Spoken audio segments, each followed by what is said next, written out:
Good morning. आज पहला दिवस, आज हमारा पहला दिन है हिंदी का। सब देख रहे हैं ना? कैसे है? सब ठीक है? तो आज हम आज से हिंदी विषय की शुरुआत करेंगे। और आज मैं आपको पहला पार्ट हिंदी का पढ़ाने जा रहा हूँ। मुझे पता है आपके पास टेक्स्ट बुक नहीं रहेगा, इवन किसी के पास नोटबुक भी नहीं रहेगा। It's okay. मैं जो पार्ट पढ़ाऊँगा खाली आपको ध्यान से सुनना है, और उसके ऊपर मैं जब भी यहाँ पे कुछ लिखूँगा क्वेश्चंस वगैरह, वो अपने नोटबुक में लिख के रखना है। ठीक है? तो शुरुआत करें आज से। देखिए, हिंदी विषय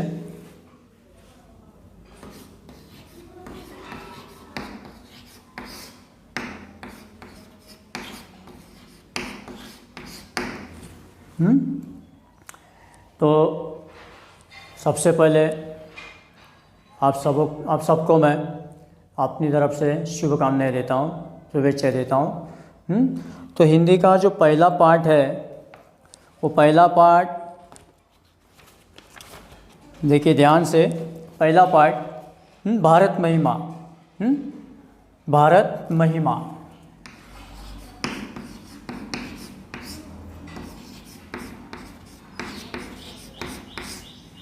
भारत महिमा ये पार्ट नहीं है, बल्कि कविता है। क्या है? कविता है।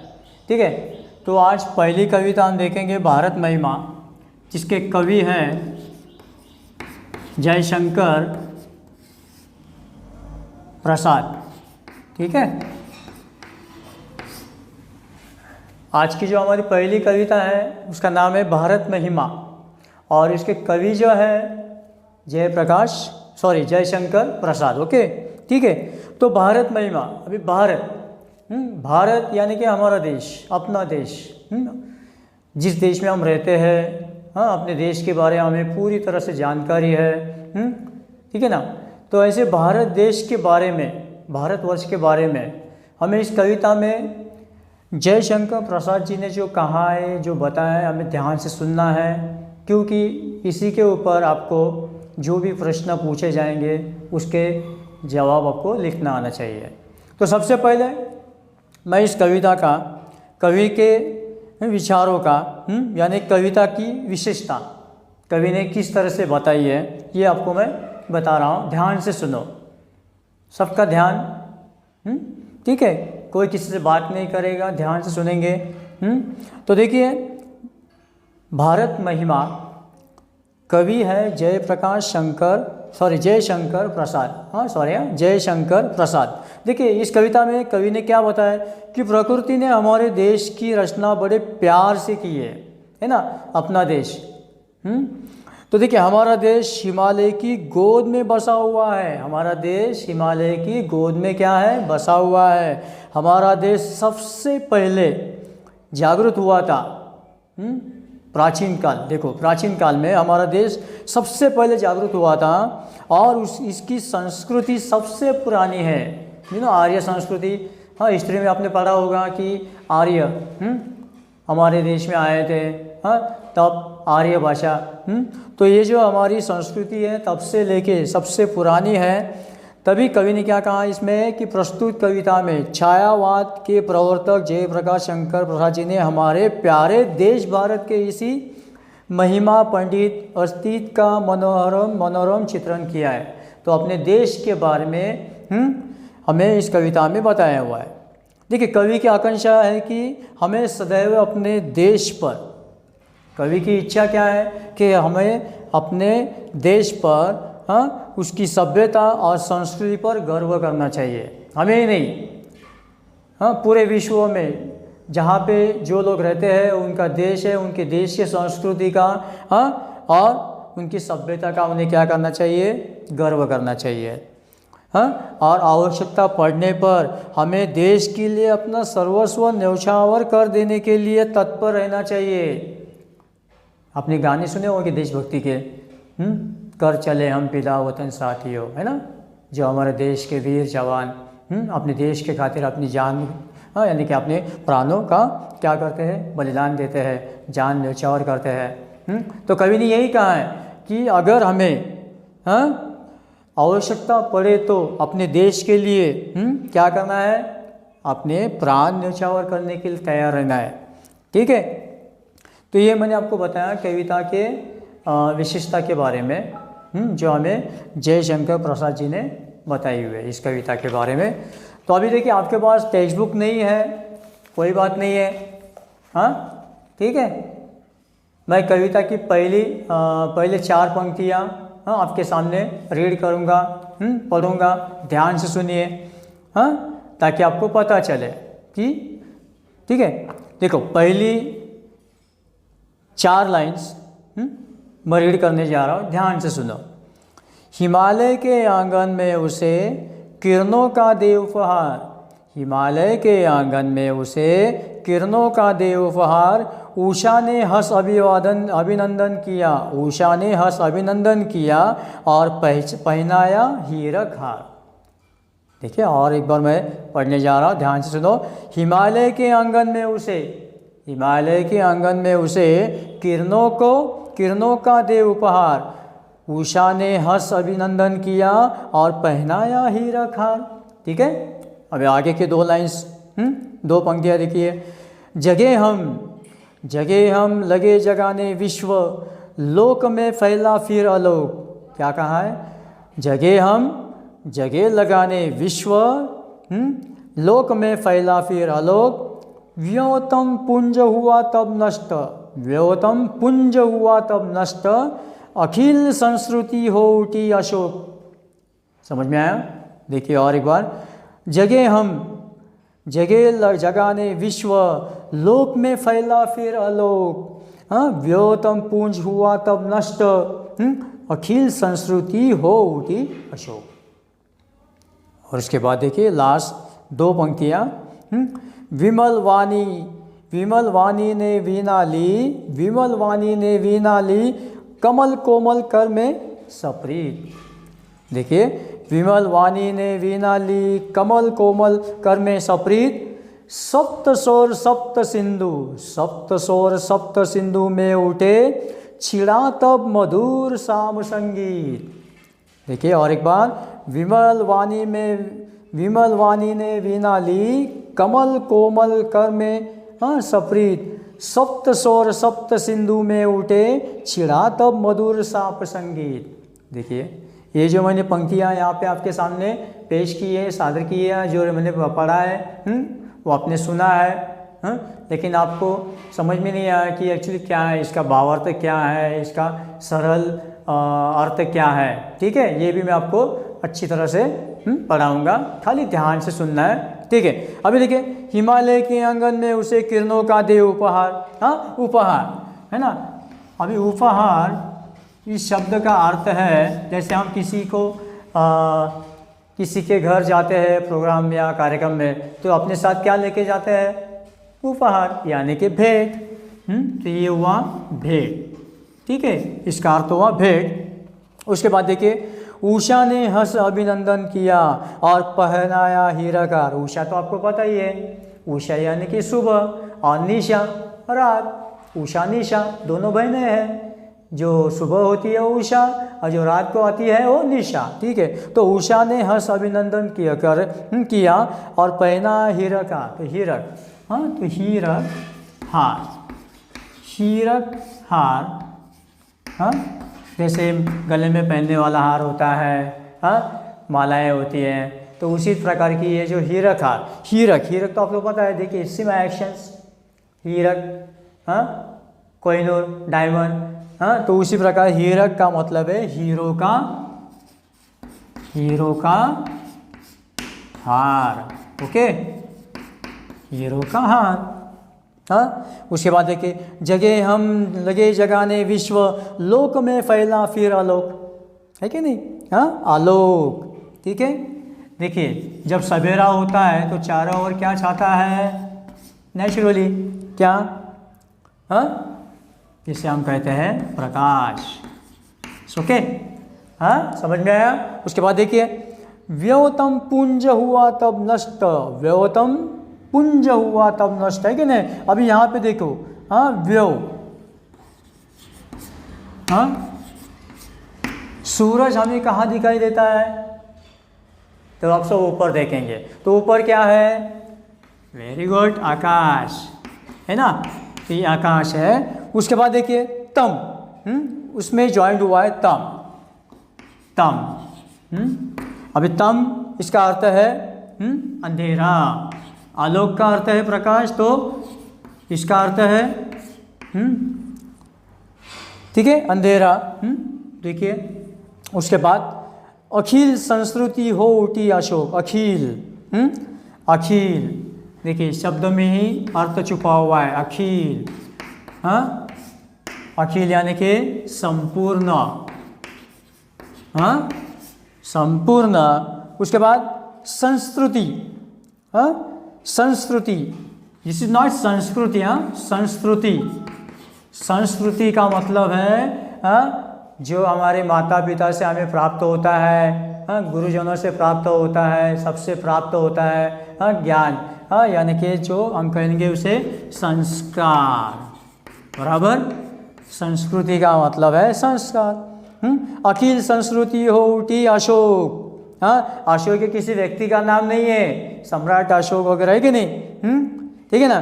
तो अशोक, देखिए इसमें भी अर्थ छुपा हुआ है, अगर इस अ को हम हटाएंगे तो क्या हो जाएगा, शोक, है ना, मान अपमान, हाँ, जय पराजय, तो उसी तरह शोक, हाँ, तो अशोक, देखिए अशोक यानी कि क्या हो उसका अर्थ, शोक रहित, हाँ, शोक रहित, हाँ, जिसका कोई शोक नहीं है, शोक रहित, ठीक है। उसके बाद देखिए विमल वाणी ने वीणा ली, विमल वाणी ने विमल, देखिए इसमें भी अर्थ छुपा, विमल, हम कहते हैं ना विमल, हाँ, हमारा जीवन हो निर्मल, पानी होता है निर्मल यानी पवित्र, वेरी गुड, हाँ, ये हो गया पवित्र। उसके बाद देखिए वाणी ने वीणा ली, हाँ, यहाँ पे वाणी, वाणी यानी बोलना, ये तो नेचुरल आपको पता ही है सबको, लेकिन यहाँ पे वाणी का अर्थ लिया गया है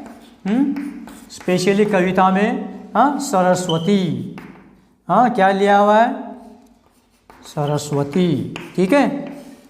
वाणी का अर्थ बोलना होता है, शब्द होता है, बोलना है कि नहीं, हाँ जी, लेकिन यहाँ पे लिया है सरस्वती ने वीणा ली, कोमल, देखिए कमल कोमल कर में सप्रीत, हाँ, तो सप्रीत, देखिए हमें सबके साथ सप्रीत किस तरह से व्यवहार करना है, हाँ, बराबर कि नहीं।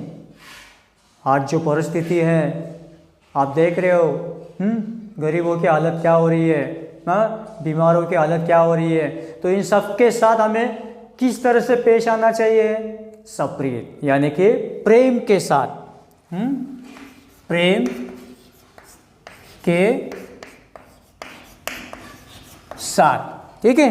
देखिए सप्त स्वर सप्त सिंधु में उठे, छिड़ा तब मधुर शाम संगीत, सप्त स्वर आपको पता ही है, सारे ग म प ध नि सा, हाँ, संगीत, है ना, सप्त सिंधु लहर, सागरों में, हाँ, हाँ, लहर उठे, छिड़ा तब मधुर शाम संगीत, शाम संगीत, हाँ, तो यहाँ पे शाम आपको पता है ना, भेद, साम दंड है कि ना, उसमें से ये साम वेद, ठीक है, तो ये हो गया साम वेद। तो अभी देखिए ये जो कविता मैंने 4 पंक्तियाँ मैंने पढ़ी है, हाँ, उसमें जो भी हमने कठिन शब्द देखे उसका अर्थ हमने देखा है, हाँ, मैंने इस पे लिखा हुआ है बोर्ड पे, ध्यान से देखिए।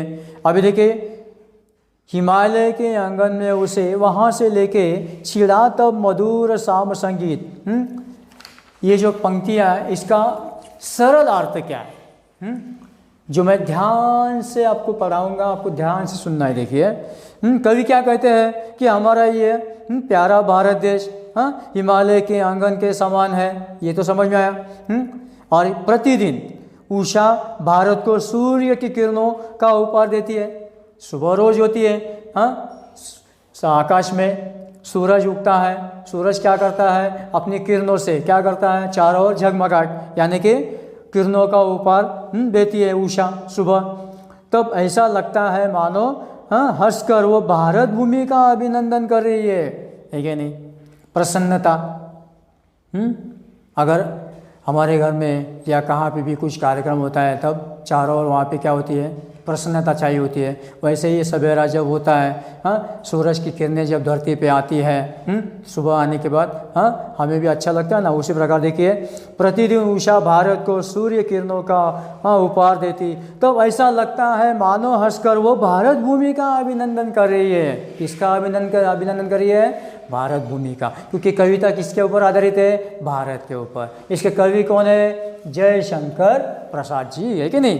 देखिए आगे क्या कहा है, ओस, देखिए ओस की बूंदों पर जो प्रातःकालीन सूर्य की रश्मियाँ पड़ती है तो ऐसा लगता है जैसे उषा ने भारत को हीरो का हार पहना दिया है ना। सवेरे उठने के बाद हम देखते हैं ना, बाहर घूमने आते हैं, तो वहाँ पे देखते हैं छोटे जो पत्ते होते हैं ना, उसके ऊपर थेम बूंद गिरी होती है ना। तो उस बूंद को देख के कवि ने क्या कहा है कि मानो उषा ने भारत को हीरो का हार पहना दिया, चमक उठती हो। उसके आगे कवि ने क्या कहा है कि सबसे पहले ज्ञान का उदय भारत में ही हुआ। मैंने आपको शुरुआत में ही बताया, कविता का परिचय देते हुए उसमें मैंने आपको बताया था कि सबसे पहले ज्ञान का उदय भारत में ही हुआ, अर्थात सबसे पहले हम जागरूक हुए। देखो हमारा देश विश्व में कितना महान है, हमारे देश की संस्कृति है ना, इसको प्राचीन महत्व है, क्योंकि यहाँ पे क्या बताया कि सबसे पहले हम जागरूक हुए, फिर हमने पूरे विश्व में ज्ञान का प्रसार किया। और इतना ही नहीं, हमारे देश की संस्कृति क्या है, हमारे लोग कैसे, जो अपने पास है वो दूसरों को देने के लिए हमेशा तैयार रहते हैं। उसी प्रकार फिर हमने पूरे विश्व में ज्ञान का प्रसार किया, इसके कारण समग्र संसार आलोकित हो गया, यानी कि आश्चर्यचकित हो गया। देखिए अज्ञान रूपी अंधकार का विनाश हुआ और संपूर्ण सृष्टि के सभी सुख दुख शोक दूर हो गए। देखो अगर जीवन में ना रहेगा अज्ञान, ना रहेगा अंधेरा, तो जीवन बन जाएगा प्रकाशमय। उसी प्रकार अगर जीवन में हमें ज्ञान प्राप्त हुआ तो क्या हो सकता है, हमारे अज्ञान रूपी अंधकार का विनाश होता है और संपूर्ण सृष्टि के सभी दुख जो शोक है दूर हो गए। जैसे आप पढ़ते हो, पढ़ाई कर रहे हो, भले आज की परिस्थिति में हम स्कूल नहीं जा पाते, लेकिन घर पे हम ऑनलाइन तो पढ़ाई कर रहे हैं, क्योंकि हमें भी आगे जाके क्या करना है, हमारे जीवन का अंधेरा दूर करना है। किससे, ज्ञान से, है कि नहीं। तो देखिए वाणी की देवी वीणा प्राणी, वाणी की देवी किसे कहा है, यहाँ पे मैंने अर्थ लिखा हुआ है। वाणी किसे कहा है कविता में, सरस्वती को कहा है। तो ये वाणी की देवी जो है ना, सरस्वती इसी पवित्र भूमि को पर प्रेम के साथ अपने कमल के समान कोमल करों में वीणा उठाई। आपने सरस्वती की मूर्ति देखी है, सरस्वती देवता आपने देखी है, जिनके हाथ में क्या है, वीणा है, जिससे क्या निकलता है, ज्ञान का सप्तसुर, है कि नहीं। तो देखिए उसकी झंकार से सप्त सिंधुओं में सातों स्वरों का मोहक सरगम गूंजने लगा। जैसा अभी मैंने कहा ना, सप्तसुर है ना, संगीत, लेकिन यहाँ पे ज्ञान का संगीत, किसके द्वारा, सरस्वती के वीणा के द्वारा, है क्या नहीं। जिसे कवि ने क्या कहा है कि ये जो संगीत है, मधुर संगीत, क्या हुआ है, इसका सरगम, इसकी आवाज़ चारों ओर गूंजने लगी है, और मधुर संगीत का जन्म हुआ है। इसी महान देश में संगीत के वेद सामवेद की रचना हुई, और इसी कारण हमारे देश में इस सरस्वती के वीणा के कारण, इस मधुर संगीत के कारण क्या हुआ, संगीत के वेद सामवेद की रचना हुई है। ठीक है, अभी समझ में आया। ठीक है, तो ये मैंने आपको बताया कि ये जो 4 पंक्तियाँ हैं, इस पंक्तियाँ द्वारा हमें कवि ने भारत के बारे में हमें किस प्रकार की विशेषता बताइए, कैसे बताइए, आपको समझ में आया? तो देखिए अभी ये हो गए 4 पंक्तियाँ। उसके आगे की 4 पंक्तियाँ मैं वापस रीड करने जा रहा हूँ। हाँ, भले टेक्स्ट बुक नहीं है, हाँ, तो भी आपको ध्यान से सुनना है। तो देखिए उसके बाद क्या है, विजय केवल लोहे की नहीं। उसके आगे की पंक्तियों में कवि ने क्या कहा है, विजय केवल लोहे की नहीं, धर्म की रही धरा पर घूम, भिक्षु होकर रहते सम्राट, दया दिखलाते घर घर घूम। हाँ, आई रिपीट वंस अगेन, वापिस एक बार मैं रीड कर रहा हूँ, विजय केवल लोहे की नहीं, धर्म की रही धरा पर धूम, भिक्षु होकर रहते सम्राट, दया दिखलाते घर घर घूम। गौरी को दिया दया का दान, गौरी को दिया दया का दान, चीन को मिली धर्म की दृष्टि। अभी इस समय चीन का नाम लेना उचित नहीं होगा, फिर भी कविता में अगर उसका उल्लेख हुआ है तो उसके बारे में हमें जानकारी प्राप्त करनी ही पड़ेगी। हाँ, ठीक है। तो चीन को मिली धर्म की दृष्टि, मिला था स्वर्ण भूमि को रत्न, मिला था स्वर्ण भूमि को रत्न, शील की सिंहल को भी सृष्टि, शील की सिंहल को भी सृष्टि। हाँ, देखिए आगे की 4 पंक्तियाँ मैंने आपको बताई है। उसके पहले हमने जो 4 पंक्तियाँ पढ़े उसमें जो भी हमें कठिन शब्द दिखाई दिए, जो हमने सुने हमने कानों से, उसके अर्थ हमने सामने आपके रखे हुए हैं। अब इस पंक्तियों में भी हमें देखना है कि कौन सा शब्द जो उसका हमें अर्थ समझ में नहीं आता।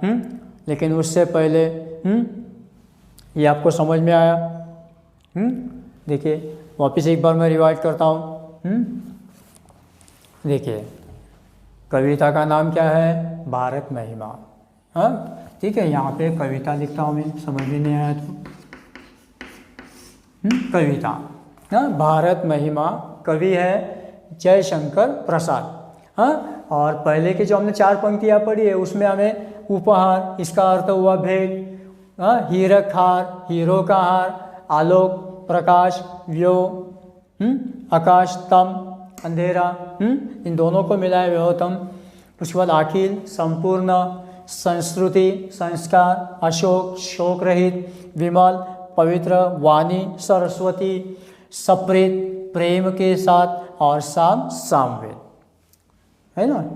तो ये पंक्तियाँ मैंने आपको जो बताई है पहले कविता की शुरुआत, उसका अर्थ आपको समझ में आया, उसका मैंने सरल आपको अर्थ भी बताया हुआ है। आगे के मैंने 4 पंक्तियाँ रीड की है।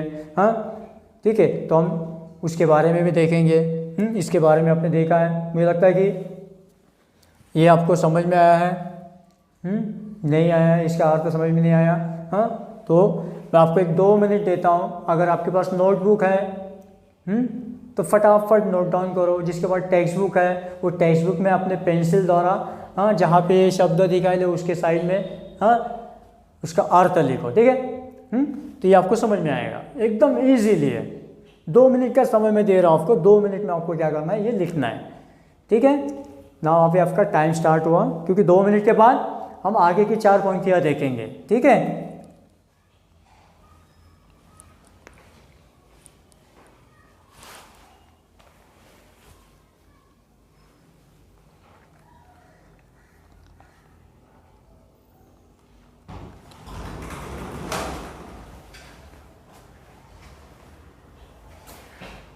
Vale.